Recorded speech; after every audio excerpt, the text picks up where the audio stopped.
रहस्यमयी दरवाज़ा।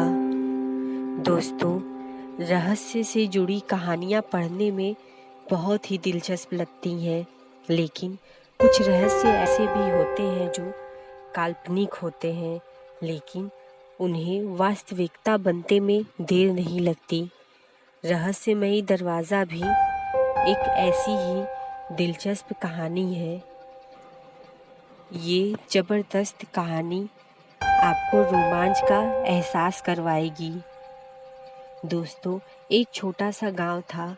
उस गांव में कार्तिक नाम का एक लड़का रहता था। उसे पढ़ाई में कोई दिलचस्पी नहीं थी। वह ज़्यादातर जंगल में पेड़ पौधों के बारे में जानकारी जुटाने का इच्छुक था। इसके लिए वह कई घंटों तक जंगल में अकेला निकल जाता था। उसके पिताजी उसको जंगल में घूमता देख बहुत परेशान होते थे। उसके पिताजी को उसका जंगल में घूमना बिल्कुल नहीं पसंद था।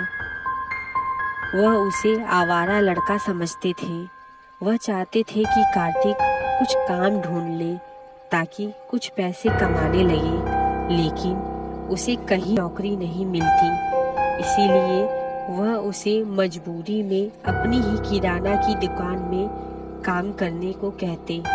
कार्तिक को दुकान में काम करने में कोई रुचि नहीं थी, लेकिन अपने पिताजी का दिल रखने के लिए उन्हीं के साथ दुकान में बैठने लगता है। कार्तिक को पतंग उड़ाने में बड़ा मज़ा आता था, इसीलिए वह खाली समय में अपने घर के पीछे पहाड़ वाले मैदान में पतंग उड़ाया करता था। कार्तिक की जिंदगी का कोई लक्ष्य नहीं था, इसीलिए वह अपने काम में लापरवाही करता था। कार्तिक के पिताजी जानते थे कि किराना की दुकान कार्तिक के बस की बात नहीं है, लेकिन उन्हें लग रहा था कि शायद काम सीख जाएगा। एक दिन कार्तिक दुकान में बैठा होता है। उसी समय एक ग्राहक आकर कार्तिक से छुट्टे पैसे मांगता है और कार्तिक बिना नोट चेक किए उसे छुट्टे दे देता है और उसका नकली नोट अपने पास रख लेता है। और जब कार्तिक के पिताजी दुकान पर आते हैं तो वह नकली नोट उनके हाथ लग जाता है और जब उन्हें सारी बात पता चलती है तो वह गुस्से से कार्तिक को दुकान से निकाल देते हैं और कहते हैं, तुम दोबारा दुकान पर मत बैठना। कार्तिक को अपने पापा की बात बुरी नहीं लगती। दरअसल उसे दुकान में बैठने में कोई दिलचस्पी नहीं थी और वह चाहता था कि उसके पापा उसे दुकान में न बुलाएं। कार्तिक अपने घर पहुंचकर पतंग लेकर पहाड़ के किनारे आ जाता है और वहीं अपनी पतंग उड़ाने लगता है। पतंग उड़ाते वक्त हवाएं तेज हो जाती हैं। कार्तिक की पतंग आसमान में लहराने लगती है। हवाएं तेज होने पर कार्तिक जल्दी से अपनी पतंग नीचे उतारने की कोशिश करता है और उसी कोशिश में पतंग का धागा टूट जाता है। पतंग जाकर एक पेड़ में फंस जाती है। कार्तिक भी पतंग के पीछे पीछे भागने लगता है और पहाड़ी के किनारे उसी पेड़ के नीचे जाकर खड़ा हो जाता है जहाँ वह पतंग लटक रही थी। कार्तिक पत्थर मारकर पतंग निकालने की कोशिश करने लगता है। अचानक कार्तिक की नज़र पेड़ के पीछे बने दरवाजे पर पड़ती है, जिसे देखकर वह चौंक जाता है। कार्तिक धीरे धीरे दरवाजे के करीब पहुंचता है। उसे ताज्जुब होता है कि इस वीराना में पहाड़ के अंदर दरवाज़ा कैसे हो सकता है।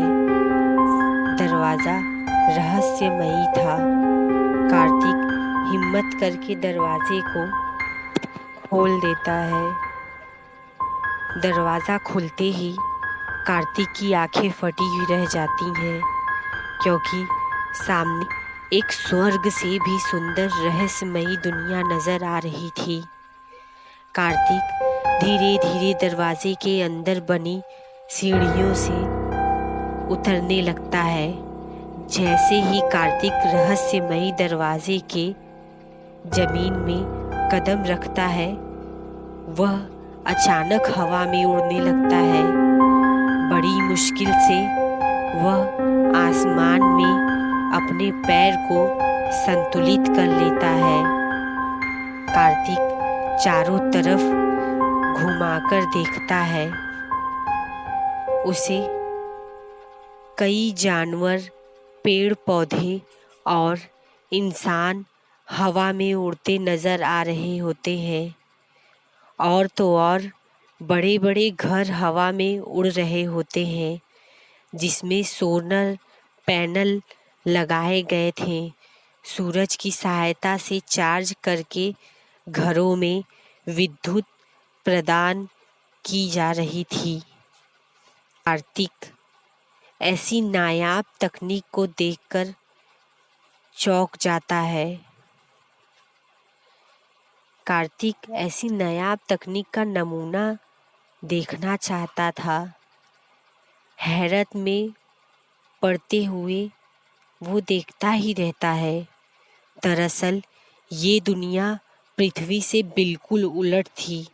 जो चीज़ें आसमान में उड़ने वाली थीं, केवल वही ज़मीन पर चल रही थीं, क्योंकि यहाँ गुरुत्वाकर्षण बल की कमी थी, जिसकी वजह से ज़मीन पर चलने के लिए पंखों की आवश्यकता होती थी।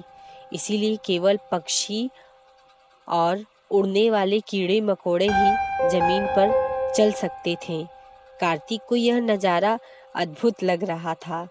कार्तिक को इस रहस्यमयी दुनिया के लोग अचंभे में डाल रहे थे। तभी कुछ लोग आकर कार्तिक से उसके बारे में पूछते हैं। कार्तिक बड़ी मुश्किल से अपने आप को हवा में संतुलित कर पा रहा था। उसने इतना अद्भुत नज़ारा कभी नहीं देखा था। उसके मुंह से शब्द नहीं निकल रहे थे। कुछ देर तक बिना बोले ही कार्तिक हवा में उड़ता रहता है। इस दुनिया के इंसान कार्तिक को देखने के लिए चारों तरफ घूमने लगते हैं। कार्तिक के कपड़े और उसके कपड़े बिल्कुल अलग अलग थे। इस दुनिया के इंसान के कपड़े में सोलर चार्जिंग पैनल लगे हुए थे, जिसकी मदद से वह अपने शरीर में लगे गैजेट का इस्तेमाल कर पाते थे। सभी के पास एक से बढ़ के एक अद्भुत आधुनिक यंत्र मौजूद थे, जो कि पृथ्वी की तुलना में बहुत ही शक्तिशाली थे और बहुत ही ज़्यादा आधुनिक थे। इस जगह पर भी पृथ्वी की तरह लोग अपने अलग अलग देश बना रखे थे और हर देश में प्रधानमंत्री, राष्ट्रपति और आर्मी फोर्सेस भी थीं। कार्तिक इस दुनिया में अजनबी था। इसकी वजह से लोग उसे संदिग्ध व्यक्ति समझ रहे थे और इसी कारण उसे गिरफ्तार कर लिया जाता है। कार्तिक बहुत विनती करता है कि मैंने कुछ नहीं किया, मुझे गिरफ्तार क्यों कर रहे हो? लेकिन उसकी बात किसी को समझ में नहीं आ रही थी, क्योंकि यहाँ के लोग जो भाषा बोलते थे वो बिल्कुल अलग थी। लोगों की भाषा शैली बिल्कुल अलग होने के कारण कार्तिक उनकी भाषा भी नहीं समझ पा रहा था। ज़्यादातर लोग कम शब्द में ही बात कर रहे थे। कार्तिक को गिरफ्तार करते ही पूछताछ करने के लिए पुलिस थाने लाया जाता है। कार्तिक लोगों को अपनी बात समझा पाने में असमर्थ रहता है, क्योंकि उसकी भाषा किसी को समझ में नहीं आ रही थी। कार्तिक की बात को समझने के लिए लैंग्वेज डिकोडर टेक्नोलॉजी का इस्तेमाल किया जाता है। लैंग्वेज ट्रांसलेटर की मदद से उन्हें कार्तिक के बारे में बहुत हद तक जानकारी मिल जाती है और वह समझ जाते हैं कि कार्तिक कोई ऐसा व्यक्ति नहीं जिससे हमारी दुनिया को नुकसान हो सकता है, बल्कि यह तो पृथ्वी ग्रह से भटककर हमारी दुनिया में प्रवेश कर गया है। इस दुनिया के लोग कार्तिक को अपना मेहमान समझने लगते हैं। कार्तिक के खाने पीने के लिए शाही व्यंजनों की तैयारी की जाती है। कार्तिक इनके व्यवहार से बहुत खुश होने लगता है। कार्तिक इनके बदलते व्यवहार से चिंतित भी रहता है, क्योंकि वह इनकी बात को समझ नहीं पा रहा था। जैसे ही कार्तिक को खाने की टेबल के सामने लाया जाता है, कार्तिक के चेहरे पर मुस्कुराहट आ जाती है, क्योंकि वह काफी देर से भूखा था। कार्तिक तुरंत खाने की टेबल पर बैठ जाता है। आसपास लोग मंडराने लगते हैं और जैसे ही कार्तिक खाने का पहला निवाला मुंह में डालता है, उसे तुरंत उल्टी हो जाती है। खाने का स्वाद एकदम कड़वा था। कार्तिक को ऐसे खाने की आदत नहीं थी। कार्तिक का अपमान देखकर दूसरी दुनिया के लोग गुस्से में आ जाते हैं। वह इशारों में कार्तिक को खाने के लिए दोबारा कहते हैं, लेकिन कार्तिक उन्हें मना कर देता है। कार्तिक उन्हें इशारे में कहता है और समझाने की कोशिश करता है कि आपके लिए वह खाना बहुत अच्छा है, पर मुझे यह खाना नहीं पसंद आ रहा है। वह इशारे में बोलता है कि वह खुद के लिए खुद ही खाना बना लेगा, केवल उसे खाने पीने की चीज़ें उपलब्ध करा दी जाए। कार्तिक को पेड़ पौधे के बारे में पहले से ही कुछ जानकारी थी।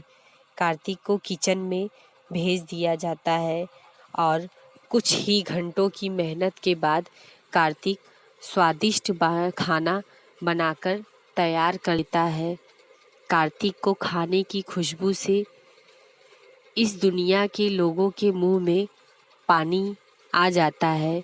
वह भी कार्तिक का बनाया हुआ खाना चखना चाह रहे थे। कार्तिक सभी को खाने के लिए आमंत्रित करता है। कार्तिक का बनाया हुआ खाना खाते ही सभी कार्तिक के दीवाने हो जाते हैं। उन्हें आज तक इतना स्वादिष्ट खाना कभी नहीं खाया था।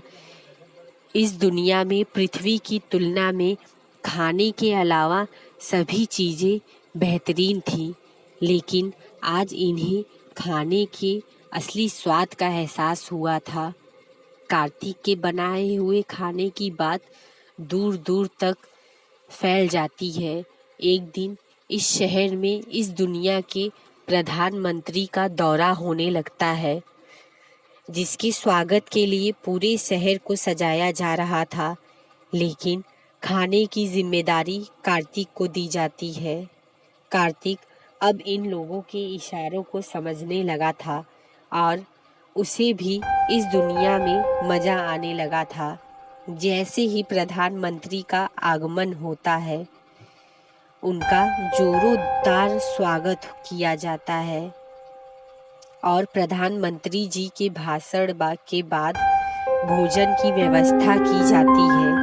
प्रधानमंत्री के दौरे में एक से एक अधिकारी आए होते हैं और जैसे ही प्रधानमंत्री खाना खाने वहाँ पर बैठते हैं, वह अपनी कुर्सी से उछल पड़ते हैं। कार्तिक ने स्वाद का एक नायाब नमूना पेश किया था। इस दुनिया में सभी उसके स्वाद के दीवाने होने लगते हैं। प्रधानमंत्री आदेश देते हैं कि कार्तिक को सर्वोच्च सम्मान दिया जाए और इससे खाना बनाने की सारी विधियां सीख ली जाए। प्रधानमंत्री के आदेश से कार्तिक को इस दुनिया का प्रतिष्ठित नागरिक बना दिया जाता है। कार्तिक के रहने के लिए एक बहुत ही सुंदर घर उपहार रूप में दिया जाता है। कार्तिक की जिंदगी बदल चुकी थी और वह अब पृथ्वी नहीं जाना चाहता था। धीरे धीरे कार्तिक इस दुनिया का स्थायी नागरिक बन चुका था। इसके बाद कार्तिक ने वह रहस्यमयी दरवाज़ा कभी नहीं खोला और इसी के साथ ज़बरदस्त कहानी समाप्त हो जाती है। दोस्तों, अगर आपको ऐसी रहस्यमयी दुनिया में रहने का मौका मिले तो क्या आप रहना चाहेंगे? अपनी राय प्लीज़ मुझे कमेंट बॉक्स में ज़रूर दें।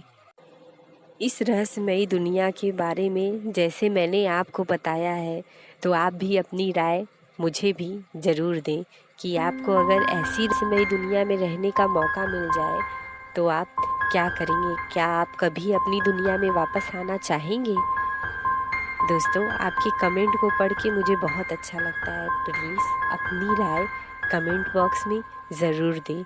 और अगर आपको ये कहानी थोड़ी सी भी पसंद आई हो तो प्लीज़ मेरे चैनल को सब्सक्राइब करें एंड सपोर्ट भी करें, ताकि मैं ऐसी ही रोमांच भरी कहानी आप तक ले आती रहूं। धन्यवाद।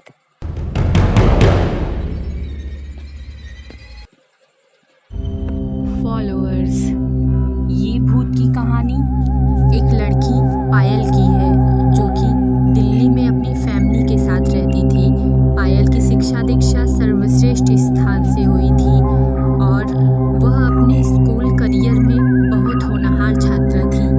पायल ने स्कूल में सभी क्लासों में सर्वश्रेष्ठ प्रदर्शन किया था। पायल अब कॉलेज में आ चुकी थी। पायल को सोशल मीडिया बहुत आकर्षित करने लगा था। सारा दिन वह शॉर्ट वीडियो देखती रहती। कुछ ही समय में पायल के दिमाग में अपनी डिजिटल दुनिया बनाने का भूत सवार हो गया।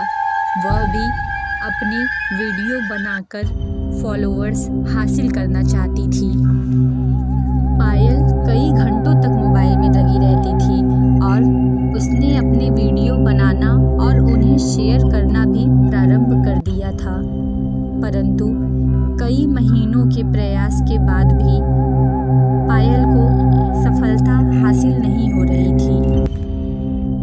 उसके वीडियो पर व्यूज़ बढ़ ही नहीं रहे थे। अब पायल के मन में नकारात्मकता आने लगती है और वह अपने फॉलोअर्स बढ़ाने के लिए रास्ता तलाशने लगती है। और इत्तेफाक से उसे एक काले जादू से संबंधित वीडियो मिलता है, जिसमें बताया जाता है कि अमावस्या की रात इस प्रक्रिया से मनचाहा मुराद कैसे पूरी करें। उस वीडियो में ऐसी डरावनी बातें बताई जाती है जिसे कर पाना एक सामान्य इंसान के बस की बात नहीं थी। लेकिन पायल ने तो ठान लिया था कि वह अपने फॉलोअर्स बढ़ाने के लिए किसी भी हद तक जा सकती है। वीडियो के अनुसार शमशान में जाकर पूरी रात इस प्रक्रिया को करना होता है।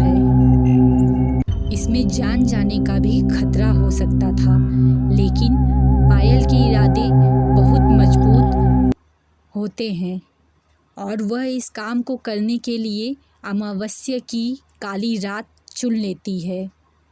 रात 12 बजते ही शमशान घाट पहुंच जाती है। पायल के लिए यह अनुभव नया था, इसलिए वह घबरा रही होती है। कुछ ही घंटों में पायल को डर लगने लगता है और शमशान में एक अजीब और ज़ोरदार आवाज़ होती है, जिसे सुनकर पायल बेहोश हो जाती है।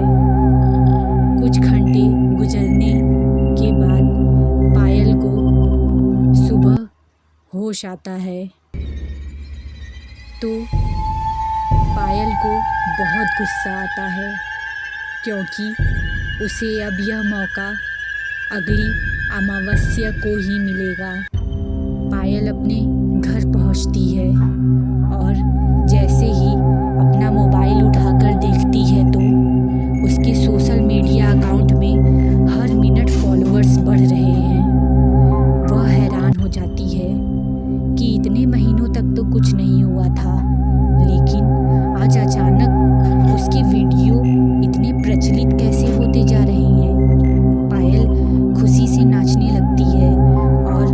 उसे अब यकीन हो जाता है कि रात में जो शमशान में प्रक्रिया की, यह सब उसी का असर है।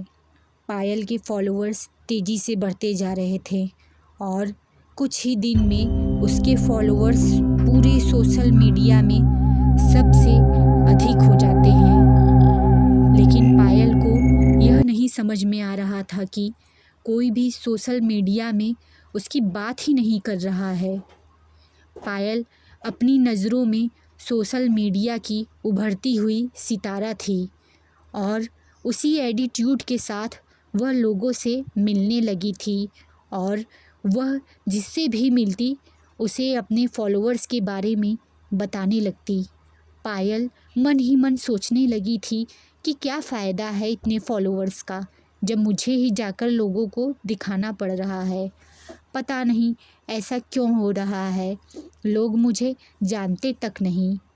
तभी इंटरनेट पर वह एक ब्लॉगर को ढूंढती है जो सोशल मीडिया से जुड़ी हुई समस्याओं का समाधान करते थे। पायल ने उन्हें कमेंट करते हुए बताया कि लाखों फॉलोअर्स होने के बाद भी वह प्रचलित नहीं हो पा रही है, उसे क्या करना चाहिए। और कमेंट करने के बाद वह अपना मोबाइल बंद करके सो जाती है और जब सुबह उठती है तो उसके कमेंट के जवाब में लिखा होता है, मैडम आपके अकाउंट में तो 100 फॉलोअर्स भी नहीं है, आप लाखों की बात कर रही हैं। और इस कमेंट को पढ़ने के बाद पायल को ताज्जुब होता है, क्योंकि उसके सोशल मीडिया अकाउंट पर लाखों फॉलोअर्स दिख रहे थे। फिर यह व्यक्ति ऐसा क्यों कह रहा था। पायल अपनी सहेली को फ़ोन करती है और कहती है, तुम मेरे सोशल मीडिया अकाउंट पर चेक करो, उसमें कितने फॉलोअर्स हैं, मुझे बताओ। दरअसल उसने यह बात अपनी सहेली को भी नहीं बताई थी कि वह सोशल मीडिया पर वीडियो बना रही है, क्योंकि वह सभी को सरप्राइज़ देना चाहती थी कि वह स्टार बन गई है। तभी उसकी सहेली उसका अकाउंट देखकर बताती है कि तुम्हारे अकाउंट में तो केवल 31 फॉलोअर्स हैं।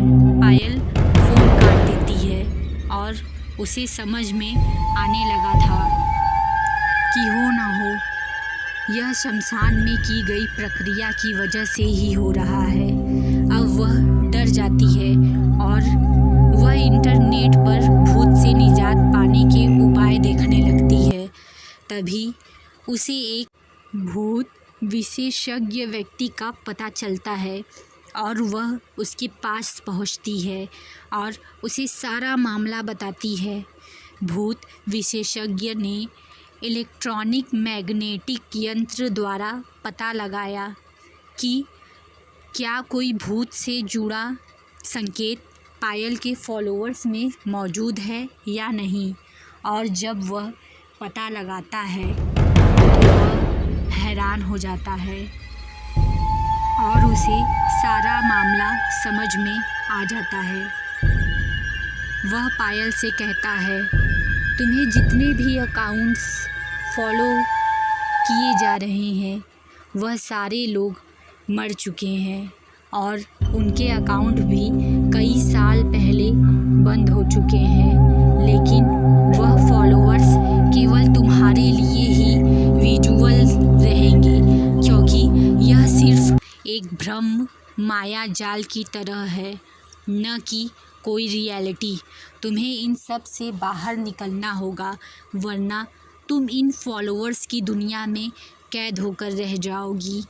तभी पायल डरते हुए कहती है, मैं कैसे इन सब से बाहर आ सकती हूँ, प्लीज़ आप मुझे इन सब से बाहर निकालिए।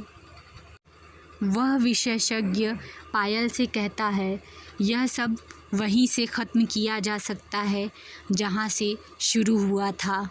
हमें दोबारा अमावस्या की रात को उसी शमशान में जाना होगा और वहाँ दोबारा वही प्रक्रिया करना होगा, ताकि जितनी नकारात्मक ऊर्जा तुम्हें फॉलो कर रही है उसे मैं अपने गैजेट में कैद कर लूँगा और हमेशा हमेशा के लिए उनका डाटा डिलीट हो जाएगा।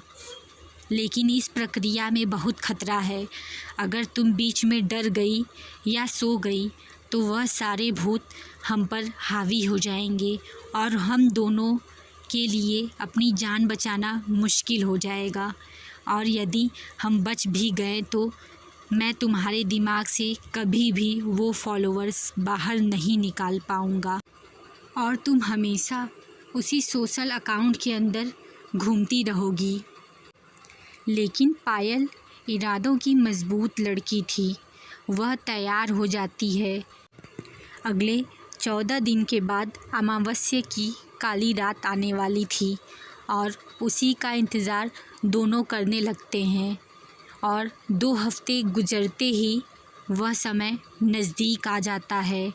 भूत विशेषज्ञ अपने सारे गैजेट अपनी गाड़ी में रख लेता है और पायल को लेकर उसी जगह पर पहुंच जाता है। शमशान में कुत्ते के भौंकने की आवाज़ आ रही थी। उसकी वजह से पायल शमशान में घुसते ही घबरा रही थी, लेकिन वह हिम्मत दिखाते हुए प्रक्रिया प्रारंभ कर देती है।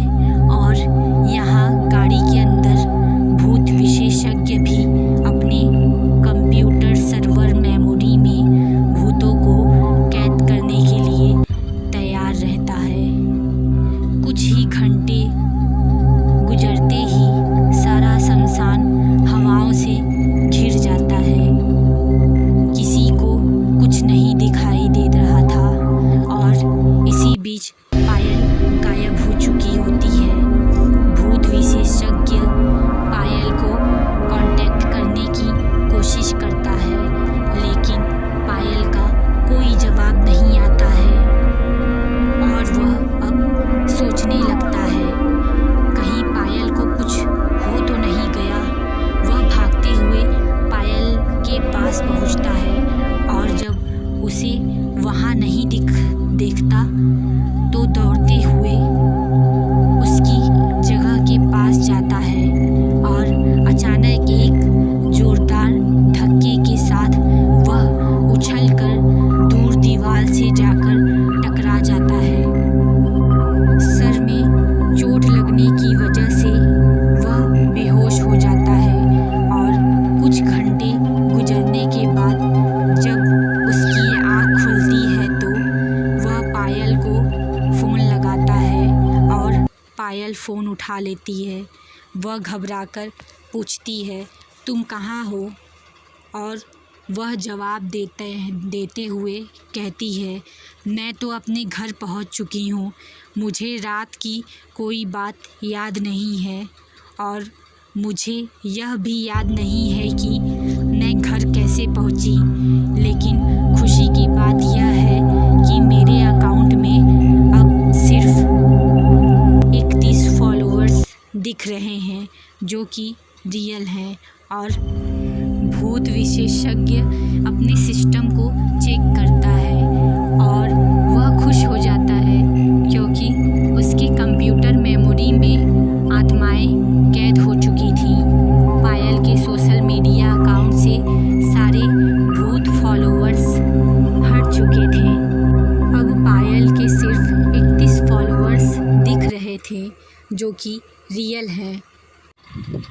तभी भूत विशेषज्ञ अपने सिस्टम को चेक करता है और वह खुश हो जाता है क्योंकि उसके कंप्यूटर मेमोरी में आत्माएं कैद हो चुकी थीं। पायल के सोशल मीडिया अकाउंट से सारे भूत फॉलोअर्स ख़त्म हो चुके थे और इसी के साथ आधुनिक युग की दहशत भरी कहानी ख़त्म हो जाती है। दोस्तों, आपको यह स्टोरी कैसी लगी प्लीज़ कमेंट में अपनी राय ज़रूर बताइएगा। और अगर आपको यह स्टोरी ज़रा सा भी पसंद आई हो तो प्लीज़ हमारे चैनल को सब्सक्राइब कीजिएगा। दोस्तों, आजकल के इस आधुनिक युग में लोगों को फॉलोअर्स बढ़ाने की उत्सुकता हमेशा रहती है, परंतु वह इन सब के चक्कर में अपनी रियल लाइफ को दांव पर लगा देते हैं। इस कहानी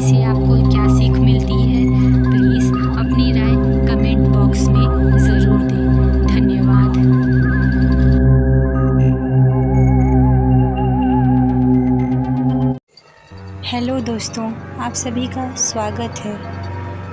क्या आप इस बात पर यकीन करेंगे कि कोई चलती ट्रेन रेलवे ट्रैक से गायब हो जाए? जो लोग साइंस पर भरोसा करते हैं वो तो कतई नहीं मानेंगे कि ऐसा हो सकता है।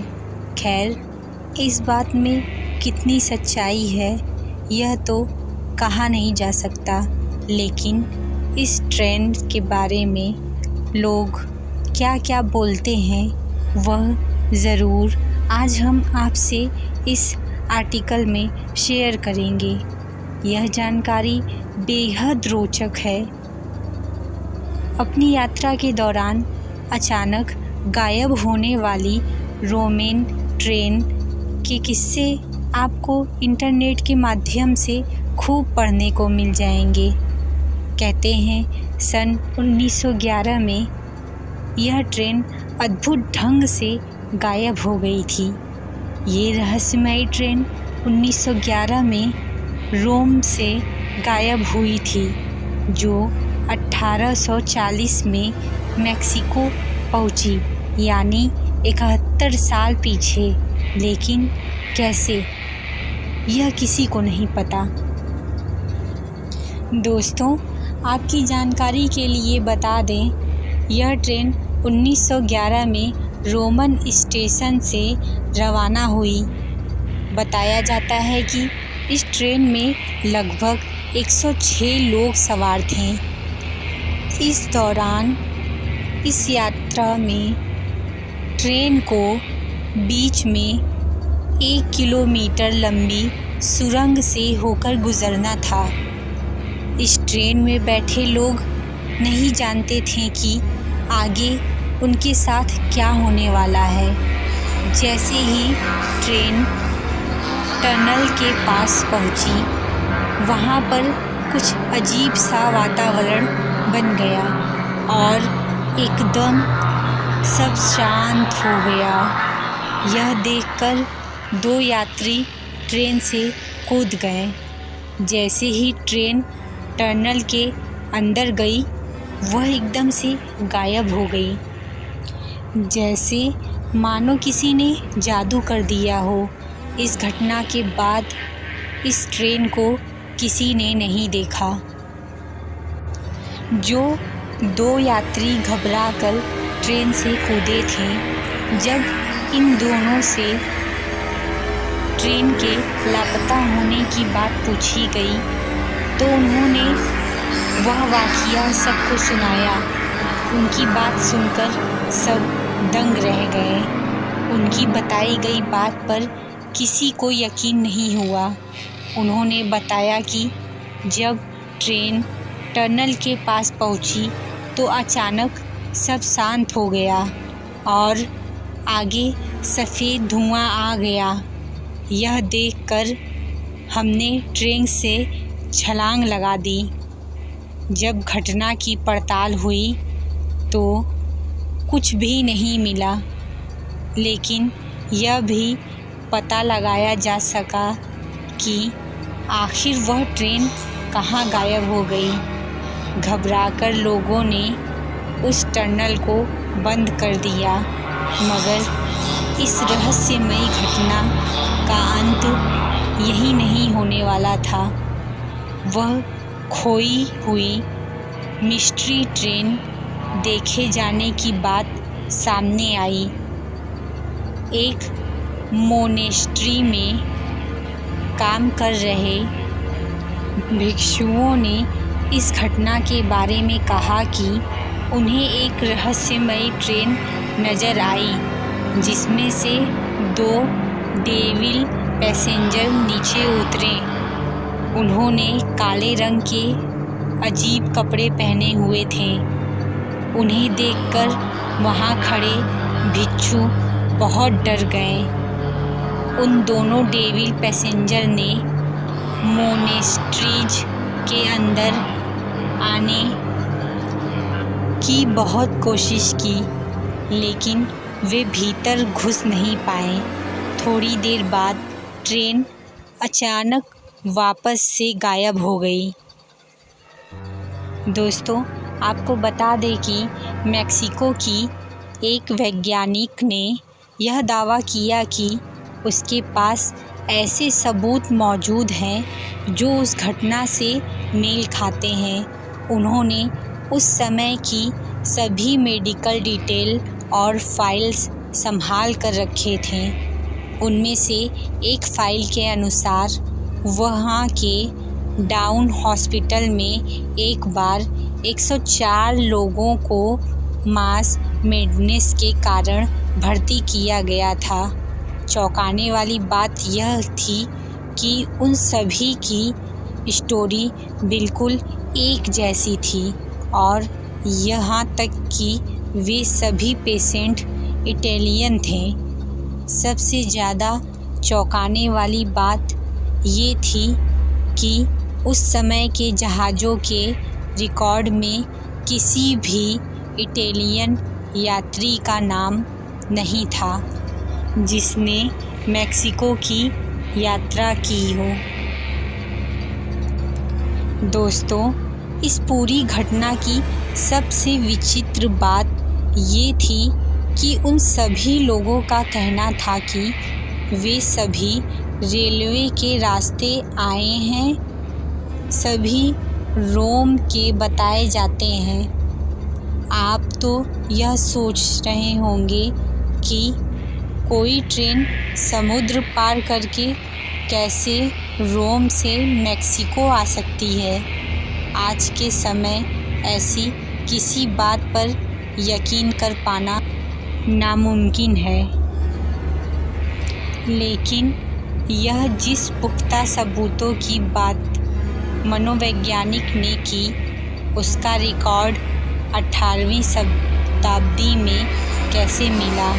ट्रेन तो 1911 में लापता हुई थी, इसलिए आज भी माना जाता है कि वह रहस्यमयी ट्रेन अभी भी टाइम लूप में कहीं फंसी हुई हो सकती है।